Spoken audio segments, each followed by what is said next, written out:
अग्निवीरों को नौकरी में 15% आरक्षण देगी ब्रह्मोस, फैसला लेने वाली पहली कंपनी। भारत और रूस के संयुक्त venture BrahMos aerospace private limited ने फैसला लिया है कि वह अपनी कंपनी में कम से कम 15% तकनीकी पदों को अग्निवीरों के लिए आरक्षित करेंगे। सरकार की तरफ से कई संगठनों में अग्निवीरों को प्राथमिकता देने की बात की गई है, लेकिन किसी प्राइवेट कंपनी की तरफ से पहली बार ऐसा फैसला लिया गया है। कंपनी की तरफ से बताया गया कि तकनीकी पदों के अलावा प्रशासनिक और सुरक्षा की जरूरत के हिसाब से भी अग्निवीरों को ही प्राथमिकता दी जाएगी। फर्स्ट पोस्ट में छपी एक रिपोर्ट के मुताबिक दुनिया की सबसे तेज सुपरसोनिक मिसाइल बनाने वाली यह कंपनी अग्निवीरों के लिए अपने सामान्य कॉन्ट्रैक्ट सिस्टम से अलग हटकर काम करते हुए उन्हें आउटसोर्सिंग कॉन्ट्रैक्ट के तहत शामिल करेगी।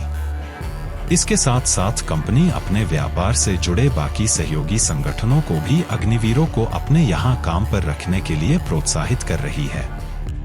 आखिर ब्रह्मोस क्यों चाहती है अग्निवीरों को? भारत सरकार द्वारा सेना में भर्ती के लिए सामान्य प्रक्रिया को हटाकर 2022 से अग्निवीर योजना को शुरू किया गया था, जिसमें भर्ती होने वाले युवा को 4 साल की अवधि के लिए सेना में अपनी सेवाएं देते हैं।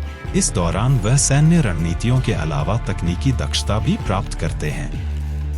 कंपनी के सीईओ ने पोस्ट से बात करते हुए बताया कि अग्निवीर जब सेना में शामिल होते हैं तो उन्हें एक बेहतर प्रशिक्षण प्रक्रिया से गुजरना होता है, जो उन्हें मजबूत बनाता है। जब हम उन्हें अपने यहाँ काम पर रखेंगे तो हमें उनकी ट्रेनिंग के लिए अलग से खर्च नहीं करना होगा। इससे हमारी कंपनी के अंदर एक बहुत प्रशिक्षित वर्कफोर्स होगी, जिससे कंपनी को ही फायदा होगा। साथ ही कंपनियों में भी अग्निवीरों को रखने पर बात जारी। कंपनी के डिप्टी सीईओ के मुताबिक भारतीय रक्षा उद्योग में काम करने वाली 250 से अधिक टीम ब्रह्मोस का हिस्सा है। हमने सभी से बात की है। भारतीय रक्षा उद्योग अग्निवीरों के पहले बैच का इंतजार कर रहा है कि कब हम उन्हें अपने साथ अपनी टीम में शामिल कर पाएं। उन्होंने कहा कि हम इसका और ज्यादा विस्तार करना चाहते हैं।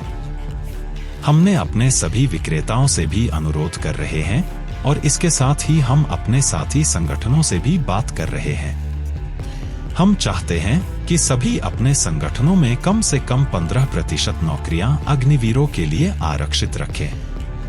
केंद्र सरकार की तरफ से जब अग्निवीर स्कीम को लॉन्च किया गया था, तब इसका विपक्ष और जनता की तरफ से काफी विरोध किया गया था। विपक्ष की तरफ से कहा गया था कि सरकार यह योजना लागू करके युवाओं के भविष्य के साथ खेल रही है, जबकि इस मामले पर सरकार का तर्क यह था कि पेंशन का दबाव बहुत बढ़ता जा रहा है और अग्निवीर स्कीम के जरिए युवाओं को भी कुछ साल नौकरी करने का मौका मिलेगा और उसके बाद पब्लिक सेक्टर में उनके लिए बहुत सारे मौके निकलकर सामने आएंगे।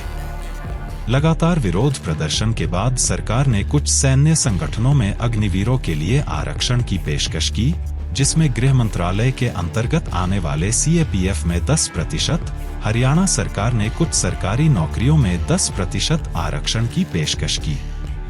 इसके अलावा उत्तर प्रदेश की योगी सरकार ने भी यह घोषणा की कि अग्निवीरों को राज्य पुलिस और पीएससी में महत्व दिया जाएगा।